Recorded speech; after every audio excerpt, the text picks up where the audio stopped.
శ్రీనివాస్ గారు చాలా ప్రశ్నలు వచ్చినాయి. మీకు సమాధానాలు చెప్పాల్సిన అవసరం ఉంది. ఎందుకంటే బాధ్యతాయుతమైన పొజిషన్లో కూడా మీరున్నారు, ఒక ఎమ్మెల్సీ పొజిషన్లోని. ఏంటి అసలు ఎక్స్గ్రేషియా ఏమన్నా ప్రకటించుకున్నారా? వాళ్ళకి కనీసం నివాళులన్నా అర్పించారా?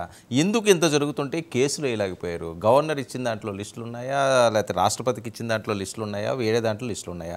బయటికి ఎందుకు చెప్పలేకపోతున్నారు? అందులో నిజం ఎంత అన్నది వాళ్ళ ప్రశ్న. ముందుగా మీకు, ప్యానలిస్టులకి, అలాగే వీక్షకులందరికీ కూడా నా నమస్కారాలు సార్. మేము అడుగుతున్నది ఏంటి, ఎన్డీఏ కూటమి మాట్లాడుతున్నది ఏంటి, మేము సూటిగా ప్రశ్నిస్తున్నది, మీరు అధికారంలోకి రాకముందు, ఎన్నికలకు ముందు మభ్యపెట్టేటటువంటి విధానంలో చాలా తప్పుడు వాగ్దానాలు చేశారు.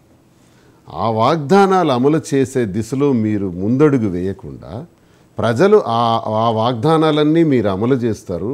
అమ్మఒడి నీకు 15,000, నీకు 15,000, నీకు 15,000, నీకు 15,000, మొత్తం 60,000, ముగ్గురు ఉంటే 45,000 అని చెప్పి పాపం నమ్మించారే. ఆ తల్లులు పిల్లలందరూ ఎదురు చూస్తున్నారే. రైతు భరోసా 20,000 అన్నారే, అది ఎదురు చూస్తున్నారే. 1,500 రూపాయలు 18 సంవత్సరం. సార్ నేను మాట్లాడిన వరకు సార్ నేను ఆనంద్ గారు మీరు మాట్లాడినప్పుడు నేనేమన్నా అది స్టార్ట్ చేసి దీనికి వస్తారు. మీరు మాట్లాడినప్పుడు నేను sir let me speak sir. I'm an opposition leader. Let me speak. I'm speaking on behalf of public. మీ గురించి నా గురించి నేను మాట్లాడుతున్నాను సార్. సార్ నన్ను let me speak sir. Sir నా మాట వినండి సార్. మేము సార్ నేను మాట్లాడి సార్ మీ